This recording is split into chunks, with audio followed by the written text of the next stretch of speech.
থাকার জন্য বাংলাদেশে এই সাম্প্রদায়িক উস্কানি তৈরি করে তারা রাজনৈতিক ফায়দা লুটে ক্ষমতায় থাকা দীর্ঘায়িত করার জন্য চেষ্টা করেছে।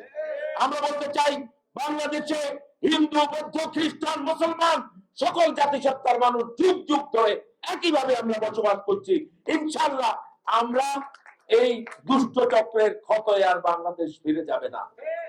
বাংলাদেশে আর সাম্প্রদায়িক সম্প্রীতিকে পুঁজি করে অস্থিতিশীলতা তৈরি করে বাংলাদেশকে পিছনের দিকে টেনে নেওয়ার কোন স্বপ্ন আর বাস্তবায়িত হবে না, যতই চেষ্টা করে। তারেক রহমানের ৩১ দফা বাস্তবায়ন করার জন্য মোশাররফ হোসেন দীপ্তি যে কার্যক্রম হাতে নিয়েছে সেটা দৃষ্টি স্থাপন করেছে। আমরা যে জিনিসটা জানাচ্ছি, সরস্বতী দুর্গা পূজায় উপলক্ষে হিন্দু সংখ্যালঘু এবং হিন্দু মা বোনদেরকে শাড়ি লুঙ্গি যেভাবে বিতরণ করতেছে, আমি আপনাদেরকে আরেকটা জিনিস দেখাই যে বিএনপি থেকে মোশাররফ হোসেন দীপ্তির নেতৃত্বে যেভাবে মানুষের মাঝে কাজ করতেছে এবং কি মানুষকে আন্তরিক ভাবে দেখাচ্ছে, এটা আসলে দৃষ্টি স্থাপন করেছে।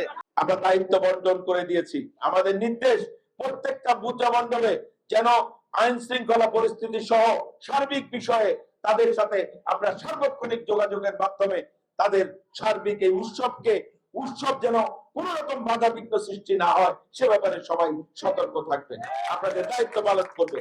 আমরা সার্বক্ষণিক ভাবে থাকবো। একটি সংগঠন দীর্ঘদিন পর্যন্ত আপনাদেরকে তাদের নিজস্ব ব্যক্তিগত সম্পদ বলে মনে করত, কিন্তু তারা বিভিন্ন ভাবে আমরা দেখেছি গত 17 বছরে তারা আপনাদের উপর বিভিন্নভাবে নির্যাতন জুলুম করেছে। আপনাদের আর্থিক অবস্থার উন্নতির জন্য তারা কোনো ব্যবস্থা নেয়নি। আমরা বিশ্বাস করতে চাই বাংলাদেশে কোন সংখ্যালঘু শব্দ আমরা বিশ্বাস করতে চাই না। এই সমাজে আমার যতটুকু অধিকার আছে আপনারও ততটুকু অধিকার আছে। আমি যতটুকু আমার মৌলিক অধিকার প্রতিপালন করতে পারবো, আপনি আপনার ধর্মীয় অধিকার ততটুকুই প্রতিপালন করতে পারবেন। আমরা সেই নীতিতে বিশ্বাস করি। বিএনপির ভারপ্রাপ্ত চেয়ারম্যান আপনাদেরকে ওনার পক্ষ থেকে আমরা অভিনন্দন জানাচ্ছি। উনি স্পষ্টভাবে বলেছেন আমাদের ৩১ দফা কর্মসূচির মধ্যে রয়েছে বাংলাদেশের সকল ধর্মের লোক তার ধর্মীয় অনুশাসন তার স্বাধীনভাবে পালন করতে পারবে। তারা হিন্দু সম্প্রদায়ের লোক অনেকে জানেন না, ডাকসু নির্বাচন যখন বিশ্ববিদ্যালয় নির্বাচন হয়েছে আপনারা জানেন, সেখানে কিন্তু 99% হিন্দু। সেখানে বিএনপির যে বিজয় হয়েছিল বিপি 1275 ভোট পেয়েছে, শুধু হিন্দুর ভোটে পেয়েছে, আর জামাতে পেয়েছে মাত্র 10টি ভোট।